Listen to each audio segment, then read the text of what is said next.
Theory of change, ToC. What is theory of change? It is a process of planned social change, from the assumptions that guide its design to the long-term goals it seeks to achieve.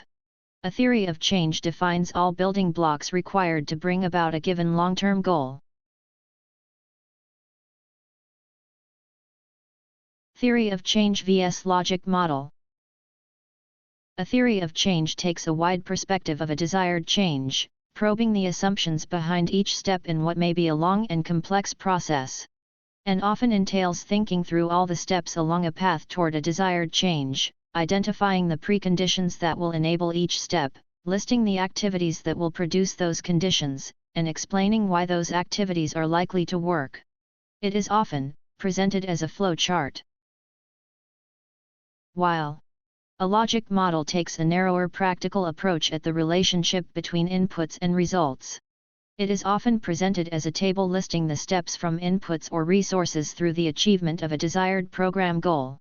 Some grant makers use separate logic models to chart the implementation components of theory of change. Dimensions of change. Usually there are 4 dimensions of change. First, personal transformation, including individuals' identities, personal mindsets, emotions and feelings, development of the self. Second, transforming relationships, including relational habits, behavior, dialogic interaction with the social and political environment.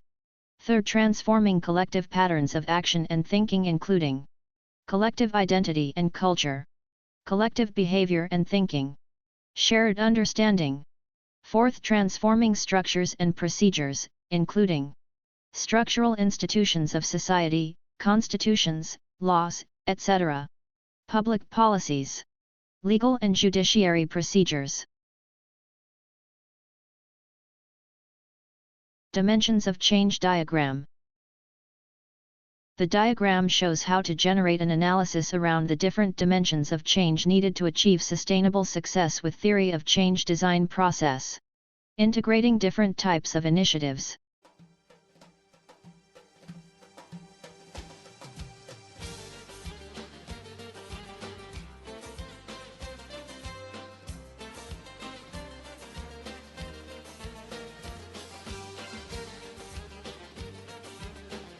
What questions to consider when designing our theory of change?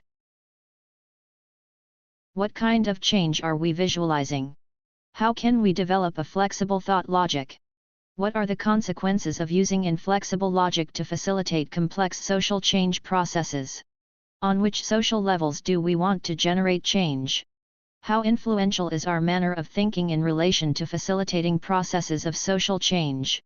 What relationship patterns do we need to develop our theory of change to be useful for our purposes? What social and cultural factors should we consider when designing our theory of change?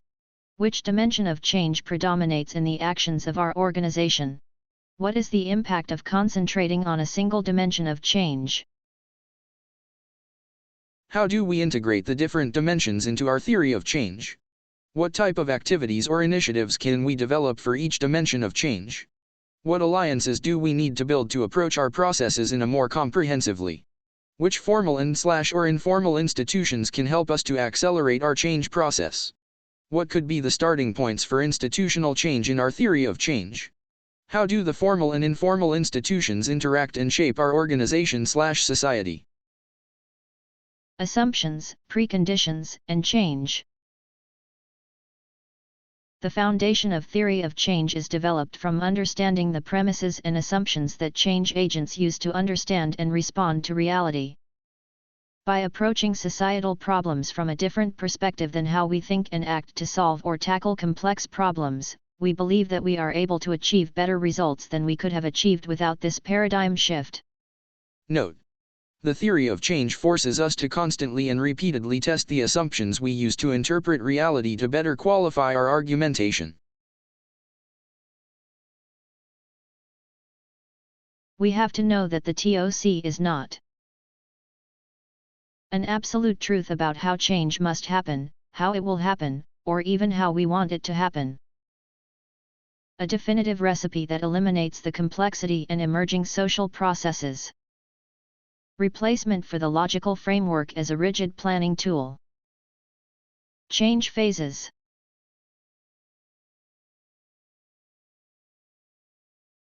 Satisfaction, unconscious competence. Where no change dynamics are created, there is no consciousness of the need for change.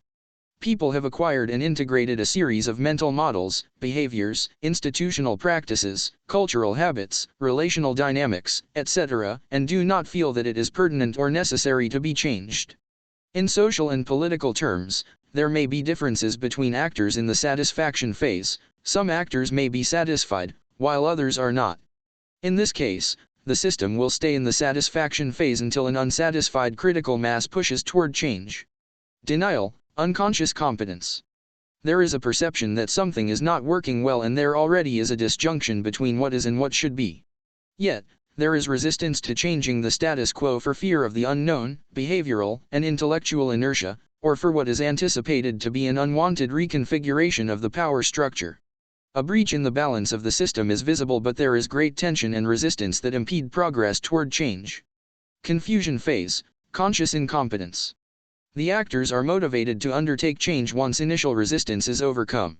This may happen because those actors who were satisfied can no longer stay in that phase due to the pressure of an unsatisfied critical mass demanding change, or a set of individuals feels the need for change due to their personal situation, poverty, exclusion, etc., and come together claiming for change. Nevertheless, it is not clear how to progress because the process of change is so new, unknown, and uncertain. Different actors are not able to agree on what the path for change is. Or they may find themselves lacking the competence and need to develop new capacities for change. This is a moment of vulnerability for the actors, given the consequences of finding themselves out of their comfort zones. This is the moment of major dissonance between what is known and what is perceived to be the need. The conscious recognition of the lack of knowledge of what should be creates anxiety. There is knowledge of the need to move toward another position, but it is still not sufficiently clear what this new position might be. Here there is a need to help actors find a way forward by developing future scenarios, opening cooperative learning spaces, facilitating multi-stakeholder dialogue spaces, etc. At this stage, social change process facilitators have a key role in managing anxiety and allowing new and collaborative dynamics between different actors, so to build up trusting relationships and a shared meaning of what has to be known and done. Shin phase, conscious competence.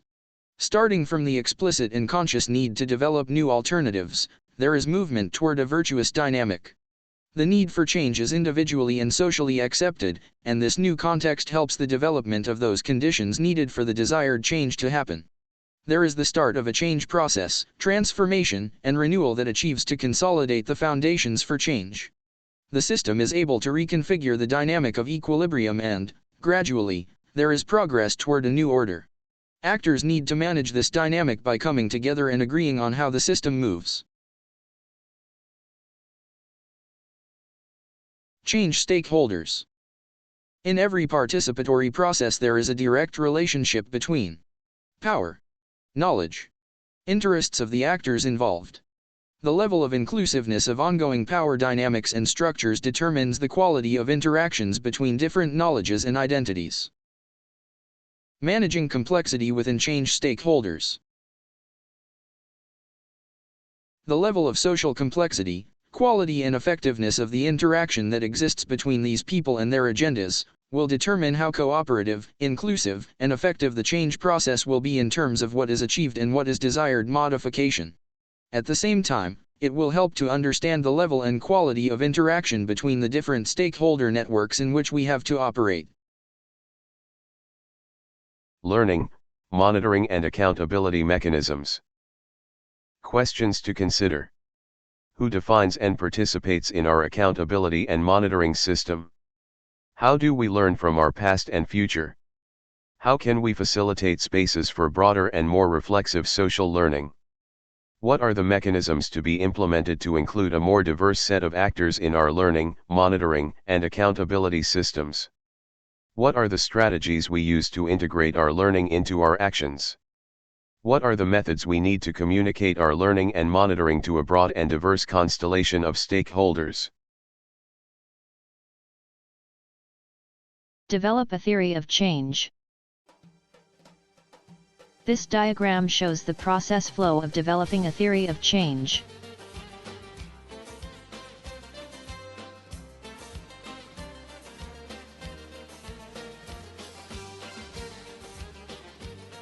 Finally, the theory of change diagram.